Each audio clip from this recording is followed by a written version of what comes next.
wabarakatuh. Innal hamdalillah nahmaduhu wa nasta'inuhu wa nastaghfiruh wa na'udzu billahi min shururi anfusina wa min sayyiati a'malina. May yahdihillahu fala mudilla lahu wa may yudlilhu fala hadiya lahu.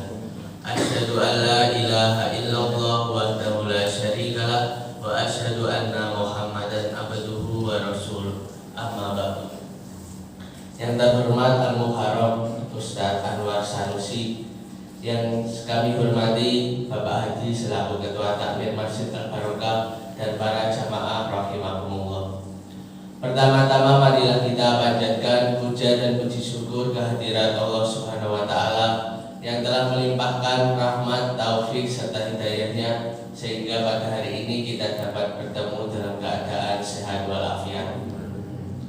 Tak lupa salawat serta salam selalu tercurahkan kepada junjungan kita Nabi Agung Nabi Muhammad Sallallahu Alaihi Wasallam yang kita nantikan syafaatnya di yaumul akhir nanti. Amin. Marilah kita buka majelis kita pada hari ini dengan bacaan basmalah. Bismillahirrahmanirrahim.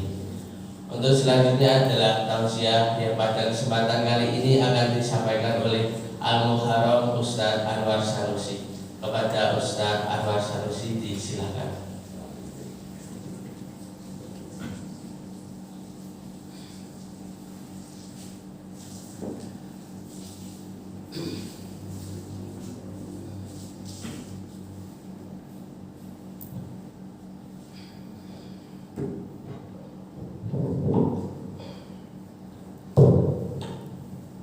Assalamualaikum warahmatullahi wabarakatuh.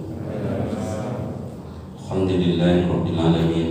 Wassalatu wassalamu ala asrofil anbiya wal mursalin wa imamil muttaqin wa ala alihi wa ashabihi wa man tabi'ahum bi ihsanin ila yaumiddin.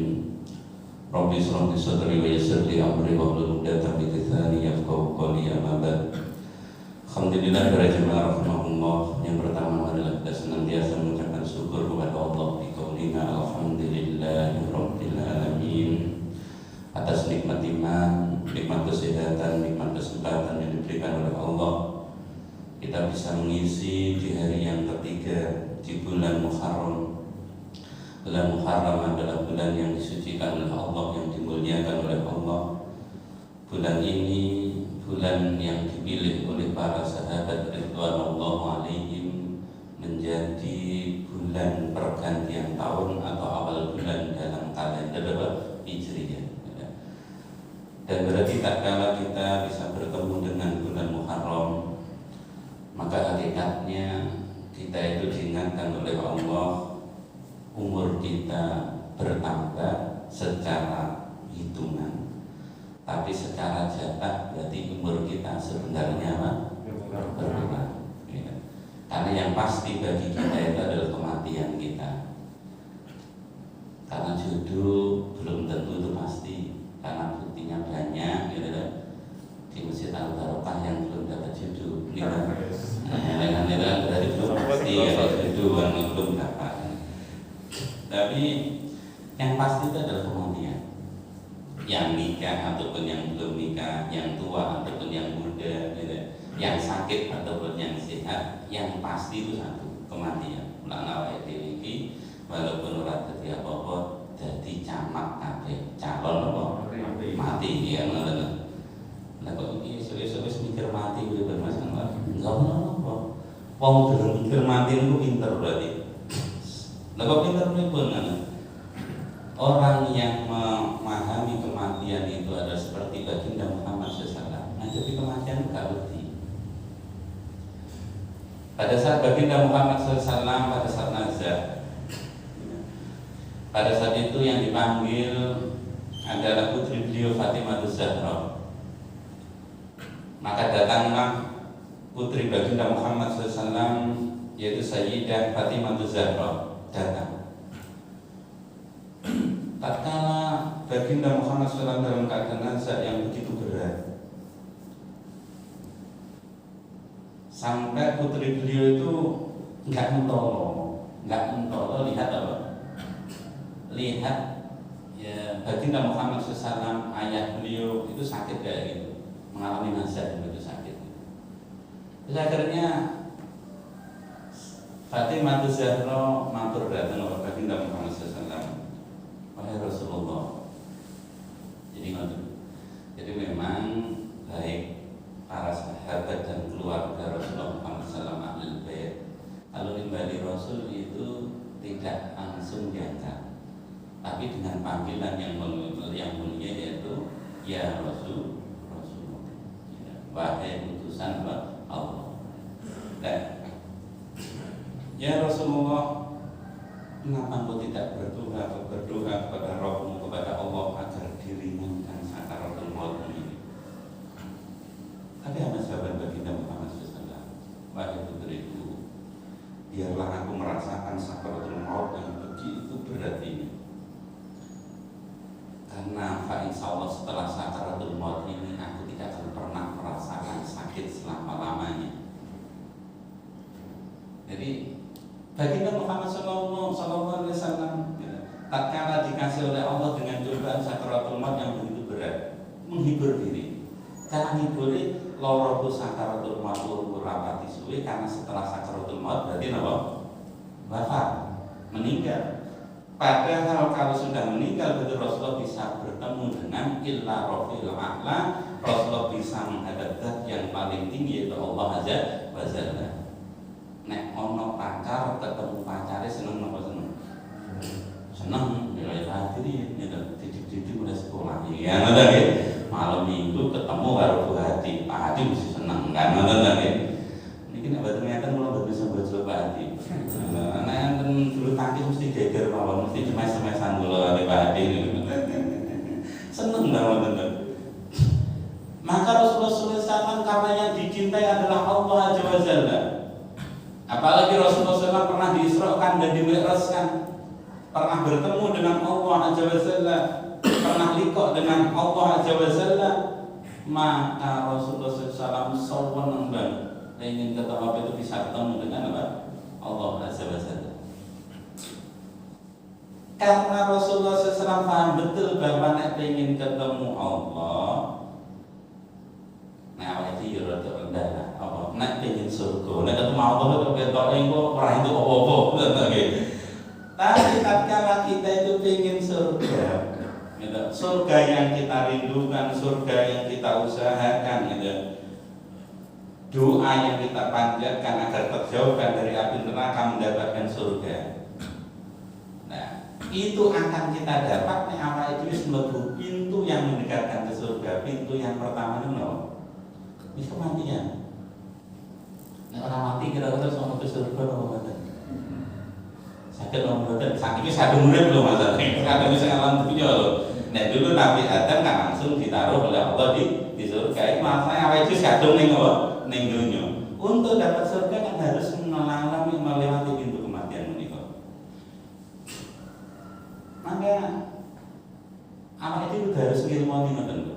Karena nanti nek awake dhewe tenang pada sakaratul maut, yang kita pikirkan Allah, nanti lorone sakaratul maut itu tidak begitu sepiro. Ini kalau dalam teori kedokteran, sakit itu harus dialihkan. Jadi nek orang itu sakit yang dipikirkan sakit, maka sakit tambah sakit. Tapi nek lorone itu diselimur, insyaallah lorone rawati loro. Ini teknik ini sebenarnya ini termasuk ayat ilmiah. Jadi dipraktekkan oleh Sayyidina Umar bin Khattab radhiyallahu anhu. Sayyidina Umar bin Khattab waktu sholat subuh ditombak jeder gitu. Ditombak ibadah sholat subuh ini gitu. Ya kayak tadi gitu. Pak Anwar jadi imam. Waktu jadi sunat itu pada saat jadi imam tadi tombak jeder. Dan tombaknya itu kayak mata pancing itu. Tombak itu ngebenci ada lancipnya, terus ada mata pancingnya gantol gitu. Maka pada saat kondisi semacam tadi apa yang akan Sayyidina Umar? Para sahabat mau cabut, maka Sayyidina Umar tidak boleh sholat dulu. Pada saat sholat itu yang dipikirkan oleh Sayyidina Umar bukan sakitnya, tapi yang dipikirkan siapa? Allah yang ngasih sakit. Pada saat Sayyidina Umar sudah sholat, yang dibesarkan Allah, yang diingat Allah bukan sakitnya yang diingat, maka dicabutlah tombaknya Sayyidina Umar, dan Sayyidina Umar tidak merasakan apapun. Karena yang dirasakan bukan sakitnya, tapi yang dirasakan yang lebih besar yaitu Allah Azza wa Jalla. Ini dalam hadis Sayyidina Umar. Mulane sakniki napa kemawon awake dhewe iku nek dicoba apa kata Allah cobaane aja dia apa. Ya jadi pikir tenang-tenang wong iki aku dicoba sing coba Allah sing dipikir sing maringi apa cobaan. Nek misalkan dicoba sakit sing dipikir seneng sakite wong sing mikir sakit itu jeneng. Itu dokter wong jenengan dokter yo bayar. Jenengan dokter yo ngetokne duit wis ben urusane dokter banyak sekolah dokter kan mikir penyakit lah aku sing lara mikir sing maringi sakit. Nek ngoten kan abang gawe to. Lah nek jenengan ora ngerti sakit terus mikir lara kira-kira mumet napa mboten? Mumet nang pantesan jenengan ora pantes dadi sekolah apa dokter. Lah nek apa iki gak ilmu dokter terus mikir lara niku mumet napa mboten? Mumet. Mumet itu mesti ketemu lara nek ora mesti ngerti apa lara nek mulane nek pada saat sakit ya wis lah larane awake dhewe ben dipikir dokter wong jenengan yo bayar. Lah terus kula bagian mikir sing maringi gerak inna lillahi wa inna sak temene aku niku milik Allah. Nek aku milik Allah awake dhewe niku yo wis manut lah iki duwe cobaan sakit ya wis berarti sing tak pikir Allah. Dan aku dicoba sakit itu mesti kuat la yukallifullahu nafsan illa wus'aha. Nek ngoten akhirnya insya Allah orang tadi itu lebih bisa menerima sakit itu dengan penuh apa kesabaran. Tapi jenengan nesu ya tetep lara. Kira-kira nek jenengan sakit terus nesu kira-kira lorone cepat mati apa malah cepat mati kira-kira. Nah gitu. Kan ya cepet dong, duwe darah tinggi, jenengan nesu. Kira-kira tensi itu tambah munggah apa? Munggah. Mulane sampai diparingi lara iku pancen aku adalah innalillahi milik Allah. Neng dunya iku ana takdir Allah. Wong Islam iku kudu iman dhateng takdir Allah. Terus ngene mau ya takdir Allah kulo jenenge hak budal tapi kok enten kebutuhan sing luwih penting daripada dan budal. Ngene lagi kan. Kira-kira milih nangguri napa milih napa langsung budal mesti milih teng wingking ngene lho nggih. Milih teng wingking. Lah nek kita wis merencana ternyata ada sesuatu yang bisa berjalan berarti ada takdir Allah yang berkehendak pancen isu iki sing dadi imam adalah Pak Anwar Kuadrat. Ngoten niku skenario Allah. Nek skenario niku kula jane ya pengen kula ndak budal wis tak diomeli Pak Hadi ya ngoten lho. Pak Hadi nek nang kula wani ngomeli biasa. Kan ya kancane dulu tanggus Pak Hadi misalkan iman kula wah edan tidak takdir ya meneng ae. Nek terjadi kula ya rapati wani ya. Jadi ini skenario Allah kan. Jadi apa itu walaupun sungkan dan Pak Hadi sungkan datang jamaah, Allah punya skenario yang lain. Apa? Karena itu kowe walaupun merencanakan kowe sungkan karo menungso ada skenario Allah yang lain. Mulanya setiap ada skenario kita tapi tidak berjalan sesuai dengan rencana kita berarti di situ ada takdiripun Allah. Gini mungkin. Jadi kodok itu Allah yang mau. Pokoknya awake dhewe ngrencanakno barang cilik utawa barang gede. Terus rencana itu tidak sesuai dengan apa yang kita rencanakan berarti mesti di situ ada takdiripun Allah. Udah. Ada satu sering ngisi ngoten kadang nang omah yo kita siapon yo kadang nganti bengi ngono. Kalau tadi nganti bengi nganti jam 12 sampai mulai bengi, terus sampai bengi. Lha ngoten wis sing ning omah kadang kita tapi pada saat ngomong ngeten iki moro-moro duka sing diomongke malih iki. Saya kemarin juga ngisi sore di Jalan Jawa. Koman wis kita siap nih batin bahas hijrah. Wis kula siap nih. Lah teng ngaji jamaah niku lho kok moro-moro temane apa? Beda. Nggih mboten kula siap nih. Sak jam setengah nggih kula siap nih. Pada saat itu berarti ada bukan kita yang kerja, tapi di sini ada Allah yang bekerja. Nek ngeten awake dhewe nyadar awake dhewe adalah innalillah. Kita itu adalah miliknya Allah. Lalu nek awake dhewe niku sing diilingi Allah, perkara sing lain itu dadi cilik. Ya karena Sayyidina Umar, pada saat sholat yang dibesarkan Allah, akhirnya yang dipikir apa? Ya cuma Allah pada saat dicabut tombak tadi, Umar tidak merasakan sakit. Termasuk baginda Muhammad SAW pada saat nazak begitu sakit, tapi yang dipikirkan bahwa ini adalah bagian dari sunatullah, Ini bagian dari skenario Allah, dan setelah saya nazar nanti saya akan benar menghadapi kematian, mendapatkan kematian. Setelah mati saya pada surga. Kira-kira nak pikiran yang nonton, kira-kira duwe lara nonton seneng apa seneng? Nggih salah sabar lah, tahu nggih cuma deret, ngoten. Cuma deret. Nah, akhirnya Rasulullah SAW bisa kuat. Tatkala Sayyidah Fatimah mendengar Rasulullah SAW disuruh minta disuruh berdoa untuk diringankan penyakitnya, Rasulullah malah jaga itu. Sayyidah Fatimah nangis terus.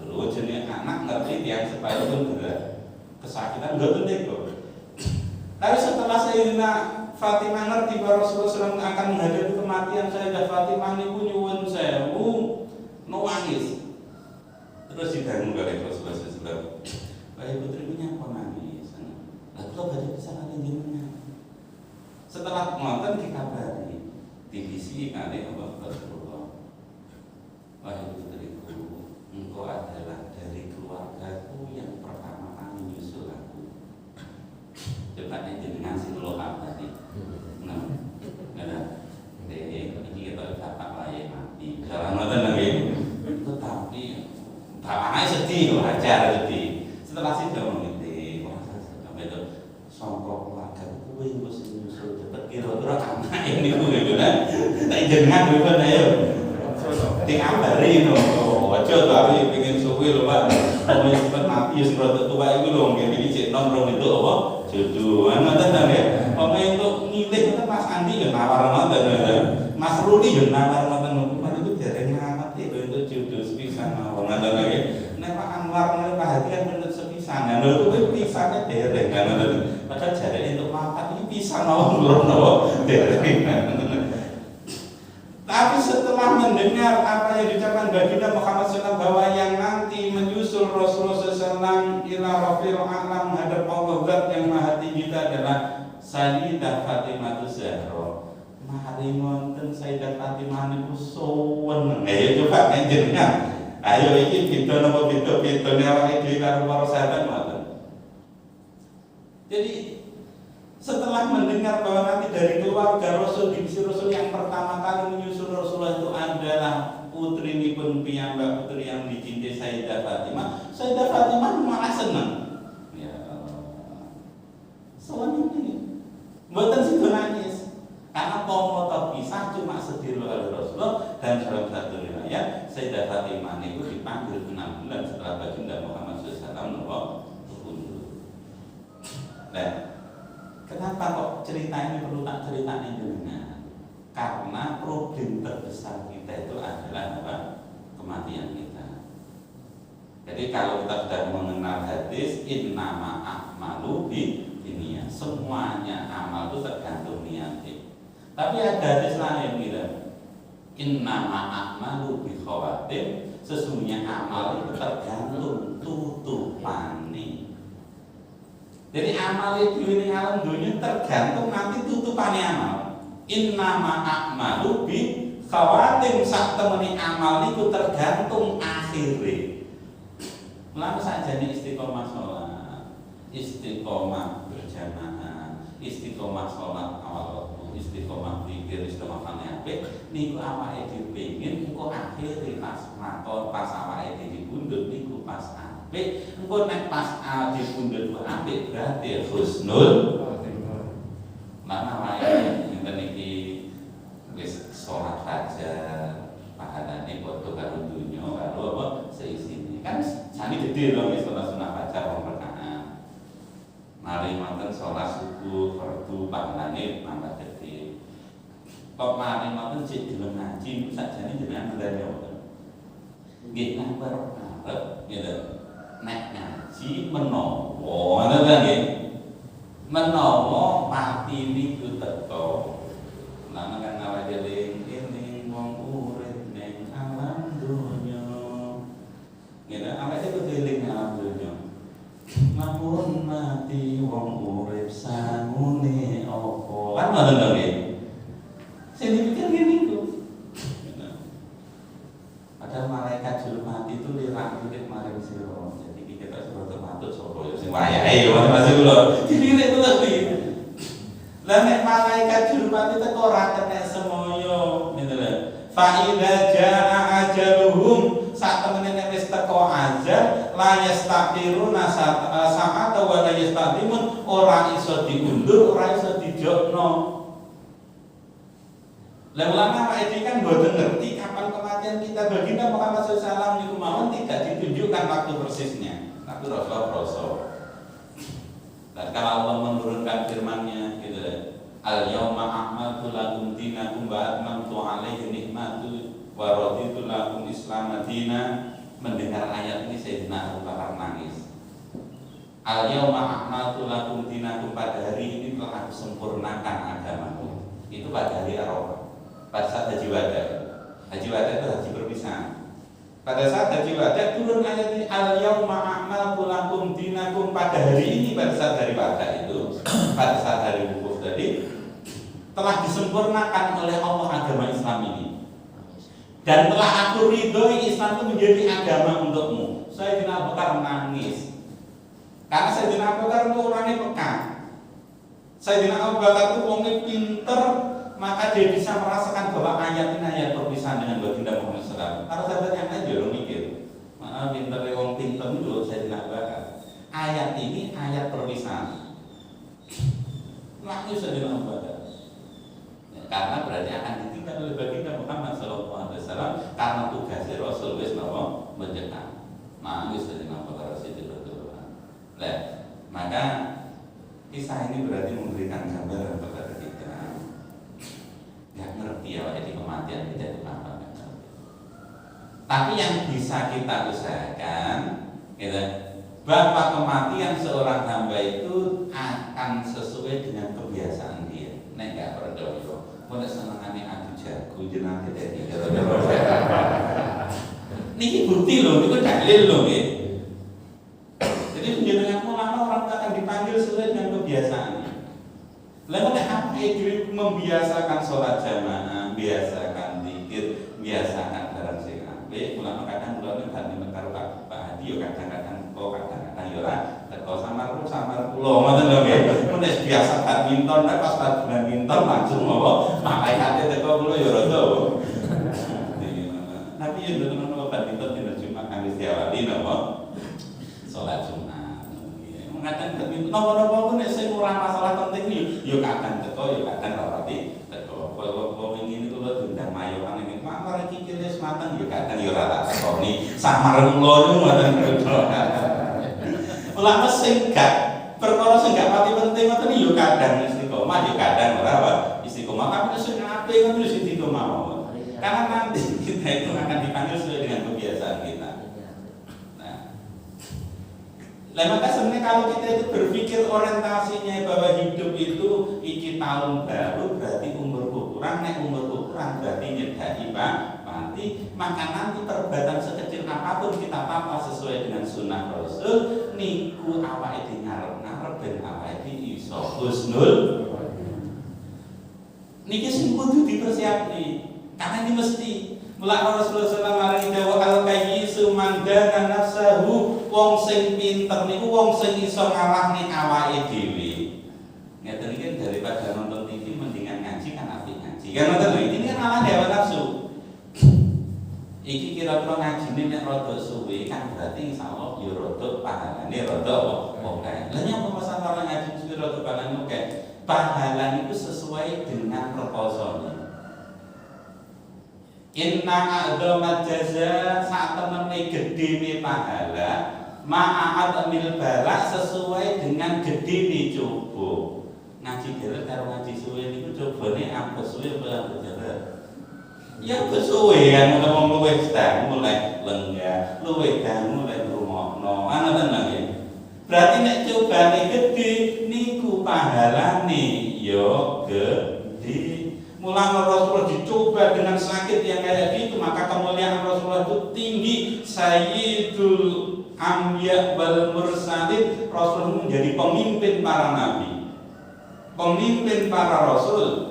Karena cobaan itu Rasul paling gede. Mulanya nabi itu semuanya dicoba dengan cobaan gede. Di antara nabi itu ada 5 yang dicoba dengan cobaan paling berat, yang kita sebut dengan ulul azmi. Ulul azmi itu Nabi Nuh,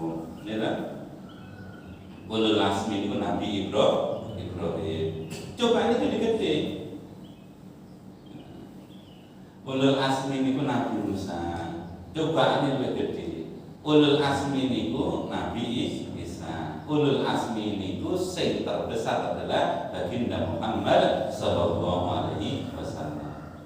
Karena cobaan Rasulullah paling gede, mongko Rasulullah niku mendapat predikat yang paling tinggi di hadapan Allah Azza wa Jalla.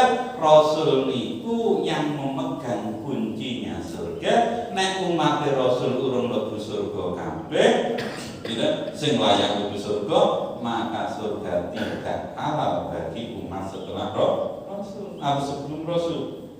Melakno kita itu alhamdulillah jadi umat Rasulullah, umat akhir mlebu di surga pertama.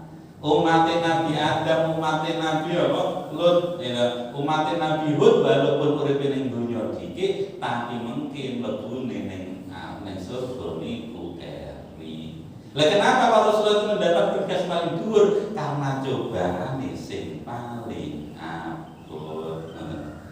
Lah kalau ini dicoba kalau rodo abot terus nutun alhamdulillah iki berarti aku wayahe diangkat derajat di Jadi cobaan itu sebenarnya itu ngangkat derajat. Engko nek awake dicoba niku malah husnudon, niku salah cobaan itu dikuatkan oleh Allah. Dan tapi repot awake kadang mergo senengane iki padha karo wong sing apa randi iman, wong iman kudu oleh, wong iman urip ora ono masalah, wong iman anake gak ono apa ngoten niku. Padahal nek awake dhewe itu ngiti jalan Islam, cobaan itu mesti. Lah nek cobane tambah dhuwur, insyaallah imane tambah dhuwur. Nek ngeten ke wong Islam itu jadi apa nabi apa-apa. Wah, iki dhewe cobaan sing gak pati enak. Kowe takdir enak aku mesti kuat karena Allah mau cobaan sesuai dengan kekuatanku la yukallifullahu nafsan illa wus'aha. Wong ustaz pun dia ngerti kok. Yang kata jamaah ra kena dijak ngaji suwi model ya sudah enggak bolehnya. Nek ngerti jane. Tapi nek jamaah kena dijak suwe, yo suwe ngoten lho. Lah tapi nek jenengan dicoba menekan iki suwe, ya mulang awake dhewe wis nutut nek abot cobaane gedhe pahalane ngoten. Jadi sampeyan senengane ngatur ulama. Aku melu ulama. Jadi Gus Bak ngoten walat nek ngatur ulama. Ulama iki mikir iki kena suwe. Iki ra kena ya lah ya semua. Yo ngoten aja. Wong kan padha lho. Nek kono kena ya jadi kena, nek kono nek diatur ya kena diatur. Ngoten mawon.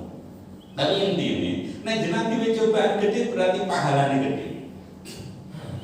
Pramila menika para jamaah rahimahullah, orang yang pintar itu yang bisa ngalahkan hawa nafsunya. Al-qayyisu man dana nafsahu.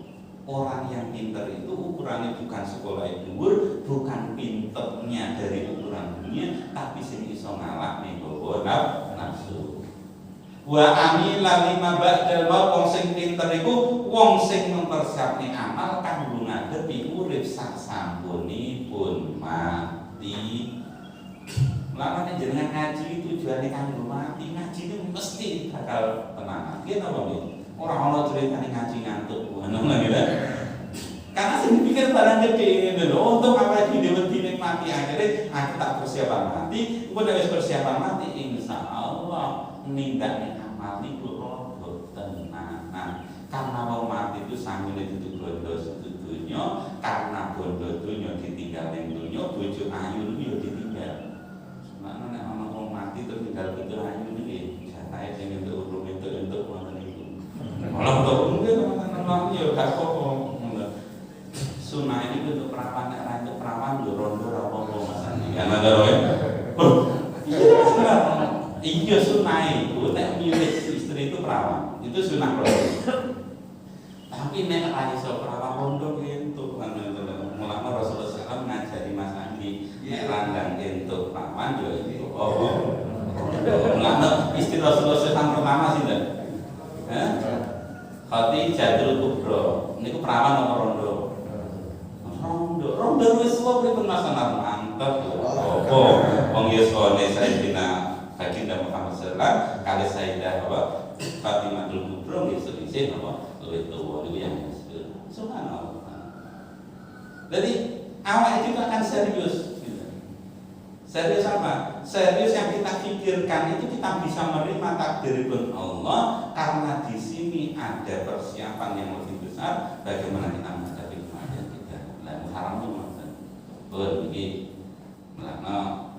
Apa yang diingatkan oleh Sayyidina Umar memperingati tahun baru, khasibu anfusakum qabla an tuhassabu. Hisablah dirimu sebelum kalian itu dihisab nanti di yaumil qiyamah. Yaumul hisab itu hak, maka nanti semua itu akan dihitung oleh Allah.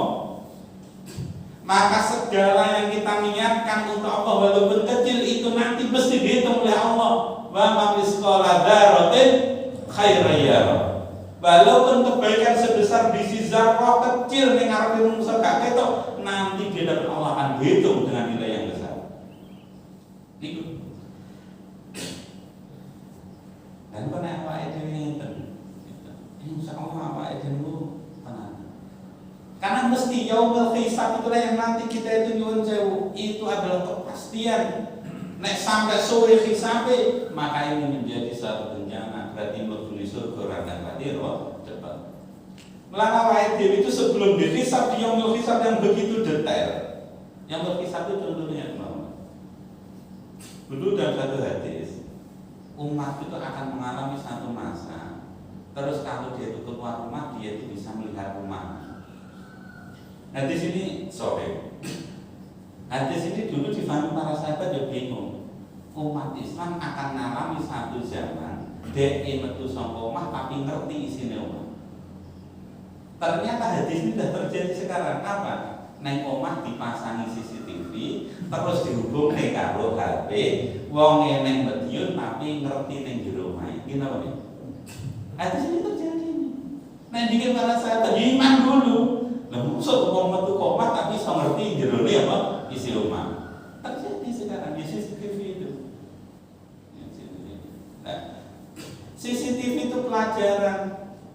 Wong gaweane menungso yang diberikan oleh Allah ilmu itu aja bisa bikin CCTV, maka nanti seluruh CCTV ini awake dimulai lahir sampai mati itu diputer ngono. Kisah tuh kayak gitu. Melangkah hati ini ngapusi walaupun garwane gak ngerti kok video ini. Mulane ibu kan ya, berarti serasa nanti suudon nang bojo. Biar bojo jarno metu badminton rono. Wong besok yo ono CCTV ini. Nah, aku nek dipikir wong bojone mlayang malah mumet to. Nek mumet lara sing rugi sinten? Sing mikir malah ono salahne pada wong Pak, hati-hati lho CCTV-mu ono. Ngoten mawon. Hamil hisab itu penting hak. Mulanya Sayyidina Umar mengatakan hasibu anfusakum. Hitunglah dirimu sendiri. Dihitung amali diri itu. Qabla an tuhassabu sebelum kalian dihitung oleh Allah nanti dia berhisab. Nah, ini yang harus kita lakukan. Lihat para jamaah rahimahullah, inilah yang harus terus kita lakukan muhasabah dihitung. Eling mati, engko nek eling mati, ngerti ilmune mati niku insyaallah rapati wedi, engko nek mati rapati wedi insyaallah iso gampang lafadzne kalimat la ilaha illallah. Karena sing dipikir Allah duduk lorone. Ben lorone sing mikir apa? Ini napa? Ya wong mati itu sajane padha karo wong lahir, jenengan lahir itu nanti tuwun dhateng Allah mboten. Mboten moro-moro lahir mboten. Ra iso milih sapa bapake, ra iso milih sapa wong tuane. Engko mati wonten nek pancen iki wis pancen mati ya wis lah kula manut ya Allah wong jenengan kandamu inna lillahi wa inna ilaihi raji'un. Wis manut mawon dhateng Allah. Monggo nek wonten tenang. Nek tenang insyaallah gampang ngucapne kalimat la ilaha illallah. Tapi nek mati sing dipikir wedi to ya wis barni. Para jemaah rahimakumullah, niki kula dibeseni kalih Pak Hadi cek 5 menit Pak. Setengah nemu nggih. Alhamdulillah kita memperingati tahun baru Hijriah. Kenapa disebut dengan tahun baru Hijriah? Karena penanggalan dalam Islam itu dihitung mulai hijrah Rasul. Hijrah itu artinya pindah Rasul saking Mekah ngantos Madinah. Niku jenenge hijrah. Lah hijrah Rasul itu dilakukan pada bulan apa? Sakjane nek hijrah Rasul niku dilakukan Rasul itu tanggal niku pada 1 Rabiul Awal. Rabiul Awal itu bulan setelah nopo? Dan itu repot itu. Nek Januari Februari apa nek bulan Islam awake dirapati apa? Apa namanya? Mulane kadang lho kok ora poso. Lah iya sampai nanti ngitung kan lagi. Karena ya hafal bulane. Mulane kudu hafalnya penting. Nek awake dihafal bulan Masehi, mbok yo ayo awake dihafal bulan apa? Islam. Mari sura napa? Safar. Mari Safar napa? Mulut niku bulan kelahiran Rasul bulan apa? Inggih, Maulud niku nek basa Jawa niki Maulud. Tapi niku sajane kalih Sultan Mataram, Sultan Ageng, Maulud niku aktivis secara bahasa itu hari kelahiran. Mulane bulan Maulud niku bulan kelahiran, maksudnya kelahiran sinten? Lah kelahiran Nabi nek bulan Arab bulan Hijrah bulan apa? Nah, berarti Maulud bulan kelahiran itu berarti bulan Rabiul. Berarti Rabiul Awal itu bulan setelah apa? Safar. Ya, Safar. Mulane urutane Muharram, Safar, terus Rabiul. Lah hijrah Rasul itu sebenarnya terjadi bulan Rabiul Awal, bukan bulan Muharram. Jadi bulan Rabiul Awal. Lah Rasulullah SAW berangkat dari Mekah awal bulan Rabiul Awal sampai di Kuba itu tanggal 8 Rabiul Awal. Dan nanti Rasulullah bikin masjid pertama itu setelah hijrah, yaitu Masjid Kuba. Ono masjid iki gara-gara ono hijrah. Nggih napa nggih? Nek ora ono hijrah Rasulullah bisa bikin masjid apa mboten? Mboten. Mulane iso masjid ke seluruh dunia itu karena ada hijrah Rasul. Setelah Rasulullah hijrah dari Mekah ke Madinah, Rasulullah iso bikin masjid. Masjid yang pertama yang dibikin bukan Masjid Nabawi, tapi yang dibikin pertama kali Masjid Kuba. Niki kalau ini niki dinten apa? Sabtu. Sadurunge Sabtu napa? Jumatan pertama kali bukan dilakukan di Mekah, tapi Jumatan pertama kali dilakukan di Masjid. Jadi nek ora ono hijrah ya ora ono Jumatan. Nek ora ono hijrah ya ora ono nggih. Karena Rasulullah bikin masjid pertama kali di Kuba. Lah nek Mekah orang bangun masjid. Wong kafir niku ngerti Rasulullah para sahabat salat mawon di napa? Ya dipenuhi. Ngerti para sahabat itu menetokne Islam melama Rasulullah dan para sahabat 3 tahun itu diembargo. Seluruh orang-orang Mekah tidak boleh jual beli dengan Rasul. Seluruh orang Mekah tidak boleh melakukan apapun dengan Rasul. Diembargo. Para sahabat hanya hidup di luar kota Mekah, tidak bisa dapat makanan apapun. Kok argae masjid. Para sahabat kayak gitu. Tapi dengan hijrahnya Rasul sampai di Madinah, walaupun itu bulannya bulan Rabiul Awal, dengan hijrah itu iso gawe masjid. Setelah iso gawe masjid yo iso Jumatan. Setelah iso Jumatan, setelah ada masjid yo iso salat berjamaah. Mulane barokah hijrah jenengan ku yo iso salat berjamaah. Dan ulama pada saat Khalifah Umar bin Khattab radhiyallahu anhu. Khalifah Umar itu khalifah sing nomor piro? Nomor kali. Sing nomor pertama khalifah itu. Ya, Abu Bakar As-Siddiq. Gitu. Nah, pada masa Abu Bakar As-Siddiq, umat itu dereng duwe kalender. Gak duwe kalender. Baru pada masa Sayyidina Umar bin Khattab radhiyallahu anhu, Sayyidina Umar itu jadi khalifah berapa tahun? 10 tahun. Sayyidina Umar itu jadi khalifah tahun ke-13 Hijriah ngantos tahun 23 Hijriah. Berarti Sayyidina Abu Bakar oleh memimpin kaum muslimin pinten tahun? Sayyidina Abu Bakar Sayyidina Umar jadi khalifah tahun ke-13 Hijriah. Jadi khalifah awalnya tahun ke-13. Nek Sayyidina Abu Bakar lah jadi khalifah pinten? Mulai tahun kepinten Hijriah. Iki sing nomor nanti kan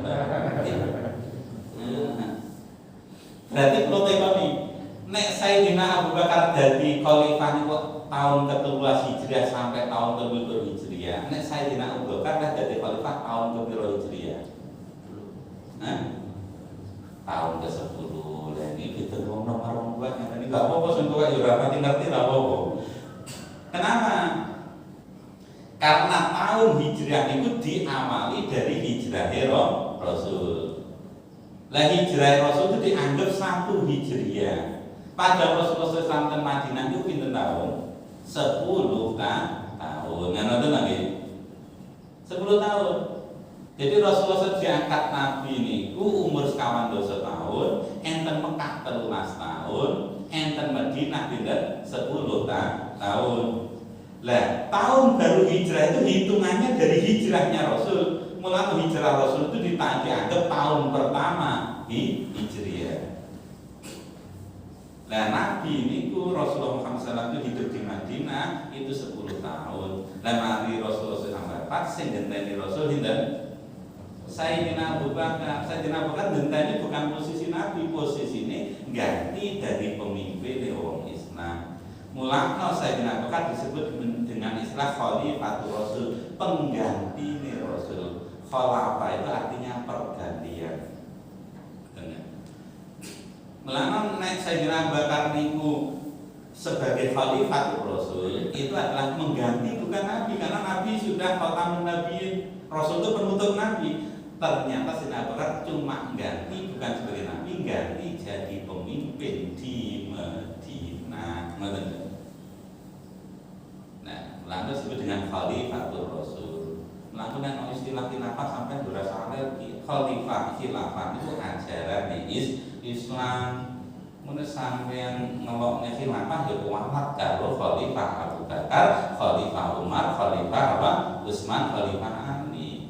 Bahkan sampean dilalan wonten al Khalifatul Ula, Amirul Mukminin, Sayyidina Abu Bakar As-Siddiq radhiyallahu anhu. Iya kula riyen nglawe dhewe semenangi dadi Bilal, dadi Imam Raiso Bilal ae kan. Al Khalifatus Tsani gitu loh. Khalifah sing nomor 2 gitu. Amirul Mukminin, ya itu jenenge Amirul Mukminin. Umar bin Khattab radhiyallahu anhu. Lalu awake bolak-balik nyebut khilafah, menyebut khalifah. Nek ana istilah khalifah kok anjenengan pegel, berarti ya jenengan pegel ning para sahabat. Dosane ora karo kula, dosane karo napa? Allah. Jadi khilafah itu adalah Islam. Lah pada saat Sayyidina Umar bin Khattab radhiyallahu anhu itu jadi khalifah, dia itu ngajak rembukan. Ini nanti dituturkan oleh Imam Ibnu Hajar Asqalani dalam kitab Fathul Bari ini, Nah, jadi dalam kitab Fathul Bari, kitab Fathul Bari itu kitabipun Imam Ibnu Hajar Asqalani. Imam Ibnu Hajar Asqalani itu mendapat gelar itu yang sangat mulia. Yaitu mendapat predikat yang sangat mulia karena Imam Ibnu Hajar Asqalani itu mendapatkan kebaikan dari Allah. Dia itu bisa hafal 100.000 hadis. Makanya dalam Islam nanti al-hafidh itu ya bukan yang pribadi. Imam Ibnu Hajar Asqalani itu mendapat gelar al-hafidh Imam Ibnu Hajar Asqalani. Orang yang mendapat hafidh dalam ilmu hadis itu hafal 300.000 hadis sanad dan matani. Ya, nek hafal Al-Qur'an wis gampang to nggih. Wong cuma 6.600 apa? Tapi nek hadis niku nek iso apal 300.000 itu dapat gelar apa? Hafidh. Al-Hafidh Ibnu Hajar Asqalani berarti dia hafal hadis 300.000. Hanya orangnya. Nah dalam kitab Fathul Bari ini pun Ibnu Hajar Asqalani juzipun juz nomor 2 halaman 575 minimal pun nanti ngerti ngono. Tatkala rembukan iki kapan tahun baru apa itu penanggalan Islam, maka atas usulnya Sayyidina Ali bin Abi Thalib, nek wong Kristen duwe kalender Masehi, gitu, dihitung mulai kelahiran Nabi Isa. Kalender Masehi itu mulai penanggalan itu apa? Lahir Nabi Isa. Lah mosok wong Islam itu padha karo wong Nasrani, kok awake dhewe kan duwe kalender. Kapan awake dhewe niku wong Islam sing dimulai Allah nek ngitung tahun ku piye? Akhirnya usul Sayyidina Ali, penanggalan Islam itu tidak dihitung dari awal lahiripun Rasul, tidak dihitung dari nyuwun sewu wafate Rasul, tapi Sayyidina Ali niku usul karena Islam itu sebagai Al-Furqan, sebagai pembeda, maka awake dhewe ya kudu beda. Nek wong Nasrani duwe kalender Masehi, wong Islam ya kudu duwe kalender dhewe. Lah yang membedakan umat Islam yang paling besar itu perbedaan itu nyata, itu tatkala umat Islam wis iso hijrah saka Mekah nang Madinah. Karena dengan hijrah ini Rasulullah bisa bikin masjid, dari masjid yang satu muncul Masjid Nabawi, dari Masjid Nabawi muncul masjid neng sak alam dunya. Nah ini pasti kok mau neng budi ini setengah enam tadi ya. Nah itu rumah dari ini pasti kok begini. Saya gimana ini juga yang dulu nonton lagi. Jadi munculnya Masjid Nabawi itu adalah menyambungkan dua masjid besar. Masjid yang dibikin pertama itu adalah Baitullah Ka'bah, masjid di Mekah. Masjid berikutnya yang paling tua adalah Masjid Al-Aqsa, masjid yang paling agung saka Mekah nggih menika Masjidil Aqsa wonten Palestina. Nah, Rasulullah SAW agama Islam itu nyatok nih agama Nabi Ibrahim, gitu. Yang anak turun Nabi Ibrahim yang ada di Mekah dan anak turun Nabi Ibrahim yang ada di Palestina. Itu berarti waktu nih sholat apa? Isra, tapi tambah 10 menit riyen karena ada larangan nek pas matahari terbit itu tidak boleh sholat. Nah tadi kita ditunggu dulu 10 menit baru sholat apa? Isra. Nah ya menit 10 menit riyen. Lain ceritanya dengan hijrah itu apa? Masjid Mekah yang jauh dengan Masjid Madinah dibikin oleh Rasul masjid yang menggabungkan, yaitu Masjid Nabawi letaknya di Madinah, letaknya Madinah karo letaknya Madinah itu antara Mekah kali Palestina. Mulai bikin masjid Mekah karo Masjid Al-Aqsa adoh, goro-goro hijrah Rasul bisa bikin masjid yang pertama Masjid Kuba, terus yang kedua Masjid Nabawi, akhirnya masjid itu jadi cedak. Mulai masjid sing kudu disiarahi pahalane beda, pertama sing paling gede enek Masjidil Haram. Sekali rekaat ning padha karo 100.000 napa rekaat. Sing keloro enek Masjid Nabawi, sing ketelu enek Masjidil Aqsa. Ini 3 masjid yang harus kita ziarah. Ini penting. Lah dulu Masjid Aqsa karo Masjid apa itu Masjidil Haram itu adoh dicedhekne kalih Rasul niku dengan masjid di tengah-tengah, yaitu Masjid Nabawi. Dan Masjid Nabawi itu iso terjadi setelah ono hijrah. Melalui Sayyidina Ali usul, wahai Amirul Mukminin Umar bin Khattab radhiyallahu an, yang membedakan umat Islam terbesar itu proses hijrah. Piye nek penanggalan wong Islam itu dihitung bukan dari lahir Rasul, tapi dihitung sangka hijrah Rasul. Sampai kira. Karena hijrah itu peristiwa yang paling gede. Karena membedakan antara yang hak dan yang batil itu adalah hijrah. Iso dadi masjid krono hijrah, iso nglakoni apa-apa krono hijrah, ono salat Jumat hijrah, iso nglakoni iki hijrah. Hijrah itu menjadi peristiwa besar. Nah tapi masalahnya, oke, tahunnya wis temu, tahunnya dihitung sangka awal hijrah, berarti pada saat hijrah dianggap tahun siji ya Pak, hijrah. Nah tapi bulannya bulan apa? Sampai nanti mikir apa Mas? Jadi wong alim ora niku. Jadi ngoten. Nek wis hijrah itu hitungnya dari hijrah sepakat namanya tahun hijriah. Berarti tahun pertama itu ada hijrahnya Rasul. Tapi masalahnya tahun baru nih ganti tahun itu piro? Karena tahun itu ono 12 bulan. Kan ada. Lah terus 12 bulan itu tahun baru nih pindahnya tahun itu bulan apa? Kira-kira niku nek jenengan nggih nate mikir ngoten apa? Lah padahal hijrah Rasul kan bulannya Rabiul Awal. Nggih napa nggih? Terus apa bulannya hijrah itu berangkat hijrah itu sebagai tahun baru? Ternyata dia boten. Lah terus kapan istilahnya apa perubahan tahun nih? Maka perubahan tahun ini Sayyidina Ali diusul nih. Nah subhanallah Sayyidina Ali itu badul ilmu paling pintar deh. Jadi Sayyidina Ali di antara para sahabat badul ilmu, tapi wong paling pintar gak mesti kudu dari pemimpin. Karena Sayyidina Ali itu pinter, tapi ternyata sing jadi pemimpin pertama Sayyidina Abu Bakar. Sing jadi pemimpin kedua Sayyidina Umar. Sing jadi pemimpin ketiga Sayyidina Utsman. Padahal sing paling pinter Sayyidina Ali babul ilmi, pintu ilmu itu Sayyidina Ali. Lah Sayyidina Ali pada saat itu usul mulai. Wes ketemu tahun ini itu adalah hijrah Rasul tahun pertama itu. Tapi pindahin tahun itu bulan apa? Maka Sayyidina Ali membacakan firman Allah surat At-Taubah.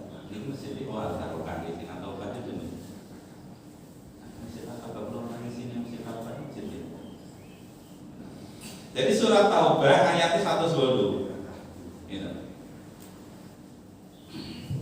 Niki Sayyidina Ali membacakan firman Allah. Limasjidan asasan ala taqwa min awali yaumin ahaqqu an taquma fihi. Nah ini perkataan ini. Jadi limasjidu asasu ala taqwa. Sesungguhnya masjid yang dibangun berdasarkan ketakwaan min awali yaumin sejak awal pendiriannya. Ahaqqun itulah yang lebih pantas gitu. Taqumu fihi kamu sholat di dalamnya. Ayat ini yang jadikan rujukan oleh Sayyidina Ali. Jadi masjid sing dibangun dasare takwa niku luwih apik nggih sholat daripada masjid yang tidak dibangun berdasarkan landasan takwa. Lama sampean kenapa nek enek wali songo duwe masjid tinggi sholat? Karena ikhlasi wali songo itu bandingne wali murid kira-kira apik wali songo wali murid kan. Mulanya masjid Al-Songo barokah karena yang membedakan masjid itu sebenarnya dasar bangunnya itu takwa Allah. Mulanya masjid yang dibangun dengan takwa itu lebih layak untuk dijadikan sholat daripada masjid yang bangunannya tidak dilandasi ilmu, tidak landasi takwa. Mulanya sampean Masjid Nabawi iku landasane takwa pahalane gede. Masjidil Haram landasane takwa pahalane gede. Mulane masjid yang dibangun berdasarkan takwa, ahaqqu an taqumu fihi itu lebih berat untuk disolat. Mana orang Islam itu ya gak apa-apa ziarah kali sono. Tapi ziarah tadi masjidnya itu disolat. Lah solat ning kuburan ya semoga ada sing pengen kalau ya pengen di masjid. Jadi di masjidnya Wali Songo itu lebih karena Wali Songo telah berbukti ikhlas wong apa dingerti agama ya krana para wali. Dan masjid Wali Songo sampai saiki nganti saiki ya tetep rame gitu karo masjid Wali Murid kadang rame ya kadang apa sepi kan ngoten to nggih. Nah enggak apa-apa pilih masjid yang didirikan oleh para ulama itu berarti bangunan takwa itu lebih hak untuk dia Pak. Ya salat. Nah, tapi Imam Ali menafsiri ayat ini bahwa masjid pertama itu yang dibangun oleh Rasulullah adalah Masjidil Quba. Ini masjid pertama jenenge Quba kan. Nah, tapi Masjid Quba itu iso dadi niku ternyata enten ceritane. Lah ceritane Imam Lelo, ya ceritane Imam Lelo. Lah iku ramani jenengan ora ngerti kok nyapa kok tanggal 1 niku nanti kok bulan Muharram duduk Padahal hijrah Rasul Rabiul Awal, lan dirikan Masjid Kuba niku 8 Rabiul Awal. Tapi kenapa kok tanggal satunya itu bukan Rabiul Awal tapi kok bulan Muharram? Pengen dilanjut mboten? Mboten ya tak wisi. Kami ngerti hijrah itu tahun pertamanya. Tapi kenapa kok Muharram jadi tahun apa? Tahun baru nih. Ceritanya pun iso berdiri di Masjidil Kuba itu krono ono proses Bai'atul Aqabah yang kedua. Bai'atul Aqabah yang kedua itu ono wong 75 Madinah niku bai'at ning Rasul. Bukan bai'at untuk iman, karena setelah didakwa oleh sahabat Mas Habib Umair setahun dakwah 75 itu semuanya pemimpin Madinah niku wis Islam kabeh ketemu Rasul. Lah ketemu Rasul ben gak dicurigai karo wong-wong kafir, ketemune pas musim haji. Jadi karena orang kafir itu udah tahu haji, mulai wong 75 saka Madinah dalam satu riwayat, 73 dalam riwayat yang lain, niku pas musim haji berangkat saka Madinah ketemu Rasul ning Mekah. Ben ketemune iku ora dicegat karo wong kafir, ora disabotase karo wong kafir, leh ketemu Rasul pas barengan karo haji. Lah, pada sudah ketemu dengan Rasul ben wong kafir ora ngerti nek terjadi pertemuan besar, maka pertemuannya itu dilakukan di Aqabah. Aqabah niku wonten daerah Mina. Nek bermalam niku mesti enten apa? Mina dan Musdalifah. Lah karena orang haji itu harus bermalam di Mina dan di Musdalifah, maka pada itu para sahabat orang-orang Madinah ketemu dengan Rasul itu di Aqabah, ya, pada tanggal 15, apa itu pada tanggal 10, 11 apa? Zulhijjah. Lah pertemuan ini sampai diabadikan oleh Allah. Pertemuan itu saking rahasianya. Seluruh orang Madinah, orang Mekah, orang Quraisy gak ngerti terjadi pertemuan antara Rasulullah dengan orang-orang Madinah yang bertemu dengan Rasul jumlahnya 73. Itu hebatnya. Tapi wong Mekah itu gak ngerti, tapi iblis ngerti. Pertemuan itu sangat dasar ya. Sangat dasar. Nah, itu ceritanya pertemuan ini mungkin dilanjutkan pada ngaji bulan apa. Nah, tapi ini pertemuan itu terjadi di bulan apa? Zulhijjah. Dari pertemuan ini maka Rasulullah bisa hijrah. Mulakno berdirinya masjid itu karena ada pertemuan di Bai'atul Aqabah yang kedua, gitu. Dengan adanya pertemuan di Bai'atul Aqabah yang kedua bisa hijrah. Lah pertemuan itu terjadi pada tanggal berapa? Pertengahan bulan Zulhijjah. Lah mulane disepakati karo Sayyidina Ali, awali masjid wong takwa iki iso dadi krana ana takwane wong Madinah ketemu karo Rasul, dengan ketemu itu Rasulullah hijrah. Nek ora ana pertemuan antara orang-orang Madinah dengan Rasulullah di Aqabah, ora ana hijrah. Lah karena pertemuan Aqabah yang kedua bulan Zulhijjah, maka awal tahunnya, pergantian tahunnya itu setelah Zulhijjah bulan apa? Bulan Muharram. Mulai tanggal 1 Muharram itu perpindahan tahun. Ge pintere Sayyidina Ali, bulan Muharram termasuk 4 bulan yang dimuliakan oleh Allah. Jadi kenapa kok pindah tahun bulan Rabiul Awal? Karena Rabiul Awal itu bisa bikin masjid. Masjid itu sudah terjadi karena ada Bai'atul Aqabah yang pertama, Bai'atul Aqabah yang kedua. Bai'atul Aqabah yang kedua itu terjadi pada pertengahan bulan Zulhijjah. Maka tahun berikutnya itu menjadi penting, itulah yaitu bulan Muharram. Sampai jawab. Kurang lebihnya mohon maaf. Mari kita berdoa kepada Allah. Mudah-mudahan Allah memberikan kebaikan di tahun ini, memberikan rezeki yang barokah, memberikan anak yang soleh dan soleha, memberikan kepada kita istri-istri yang soleha, memberikan kepada kita semua suami-suami yang soleh yang membawa barokah di dunia wal akhirah. Kurang lebihnya mohon maaf. Assalamualaikum Assalamualaikum warahmatullahi wabarakatuh.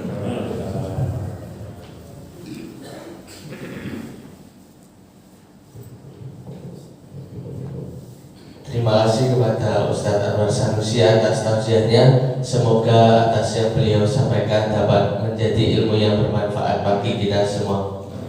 Usai sudah majelis kita pada hari ini, marilah kita tutup dengan hamdalah dan doa kafaratul majelis. Alhamdulillahirabbil alamin. Subhanallahumma wa bihamdika asyhadu an la ilaha illa anta astaghfiruka wa atubu ilaik. Kurang lebihnya mohon maaf. Billahi taufik wal hidayah. Wassalamualaikum warahmatullahi wabarakatuh.